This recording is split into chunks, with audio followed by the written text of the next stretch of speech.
On va jouer un deuxième jeu. Mhm. Le deuxième jeu, ça va être de faire un portrait chinois. Ton portrait chinois. D'accord. Si tu étais un végétal, Un végétal. arbre, fleur, plante, Je dirais la lavande. Parce que quand j'étais petit, avec ma famille, on allait souvent dans le sud à Nîmes, où mon grand-oncle et ma grand-tante avaient une énorme maison avec un très grand terrain. ma provençale en fait. Exactement. Et, Je viens de là-bas et mes parents ont ma provençale. et c'était vraiment génial, cette maison. Il y avait une piscine, et toute la famille, on faisait des gros barbecues et tout. Et il y avait beaucoup de lavande là-bas. Et je me rappelle, en fait, il y avait une espèce de grand banc qui se balance. Et il y avait de la lavande pas loin. Et je me rappelle, ils avaient aussi des petits sachets en tissu où il y avait de la lavande à l'intérieur. Et, pas forcément ma plante préférée, parce que j'ai pas forcément de végétal préféré, en fait. Mais t'aimes cette odeur en tous les cas. ça me rappelle beaucoup de choses, ouais. Et tu sais que les petits sachets, on les fait pour les mettre dans les vêtements.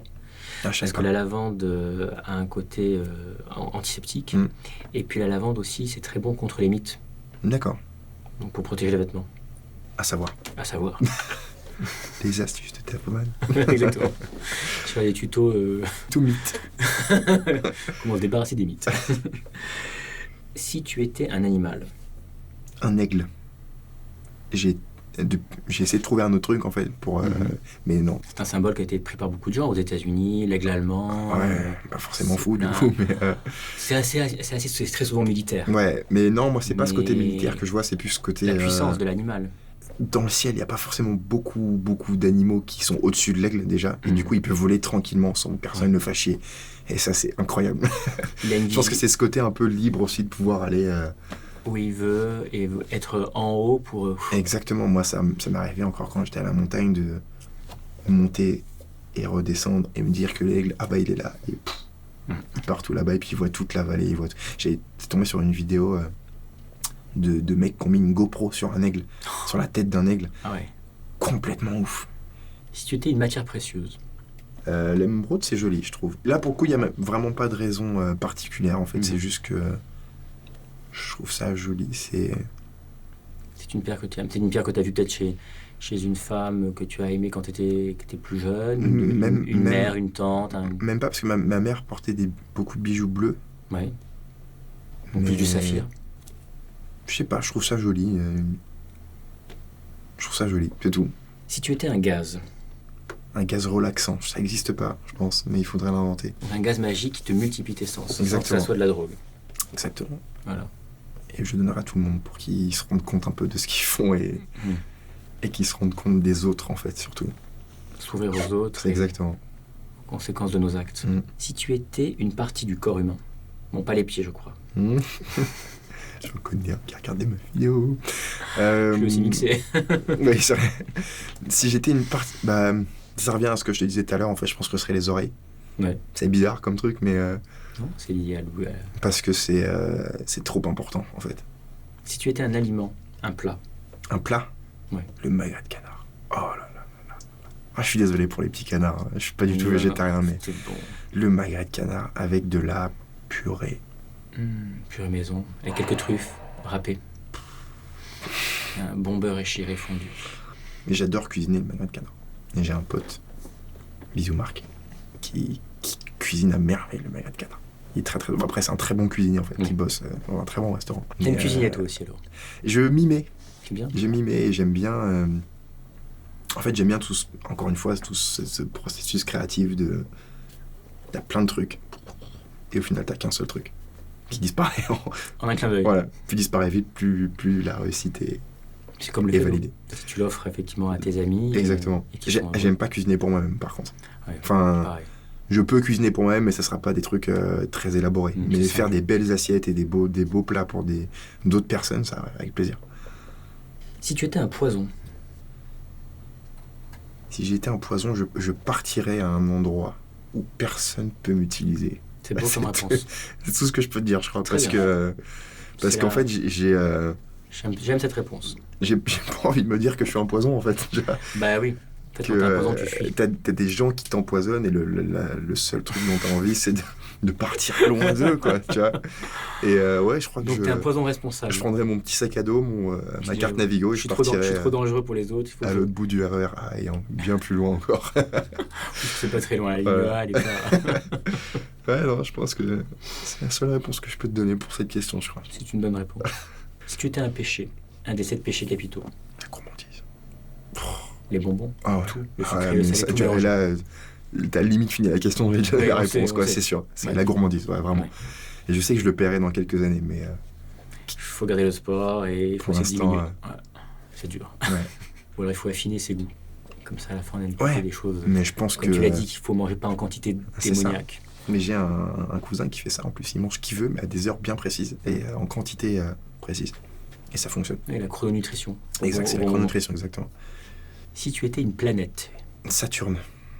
Pourquoi Saturne? Parce que c'est hyper joli. C'est beau, hein? Ouais, c'est très très beau. Et il y a une scène, je me rappelle, dans Interstellar, où tu as juste un plan de Saturne et tu vois juste un tout petit vaisseau passer devant. Et c'est là, en plus, tu te rends compte vraiment de l'immensité de la... Parce que je crois que Saturne c'est une géante gazeuse qui est... bien plus grande que la Terre. Comparablement. Et je sais pas, je trouve... En fait, il y a un petit côté magique dans l'univers, je trouve, mais encore plus dans ce truc, ces anneaux qui tournent autour, sans qu'il y ait rien qui tienne, qui les oblige à rester là, en fait, tu vois. Si tu étais une arme à feu? Un fusil sniper. Mais pas un fusil sniper... de type, il y a un fusil qui s'appelle le Barrett, c'est un calibre 50, c'est un truc anti-char qui est gigantesque. Moi, ce serait plus un truc un peu plus discret, silencieux, avec une très longue lunette. Voilà, fourbe, très fourbe. Non, voilà, moi j'adore le... On fait pas de bon, je trouve que c'est beau, pas d'où ça vient. C'est très beau déjà comme objet, mais c'est triste de se dire que souvent des trucs très jolis sont très, très moches en fait. Oui, ils sont aussi néfastes. Voilà. Et pour moi, un fusil de sniper avec une lunette et un silencieux, mais c'est un très très bel objet en fait. Et, c'est un objet technologique. C'est ça. Mais après, il y a un charme aussi dans le... C'est pour un psychopathe, mais les fusils à verrou, je trouve ça... Le geste, le bruit, c'est le fait de réarmer je sais pas si c'est la culasse ou quelque chose comme ça, mais... C'est le geste qui est beau, c'est plus Là, c'est l'acteur qui parle. Non, mais je trouve que c'est un bel objet. Hein. Ouais. Voilà, je serais un fusil de sniper avec une longue lunette et un silencieux. J'ai fait de l'airsoft pendant... Je dirais pas pendant un certain temps, parce que j'en ai fait quelques fois. Et j'avais un fusil de sniper silencieux. Oh, bon, ça tire des petits billes en plastique, hein, mais... Donc, du coup, ça fait pas vraiment mal, mais c'est cool. Et c'est très beau, accroché, je trouve que c'est joli. Et l'objet est beau, c'est vrai.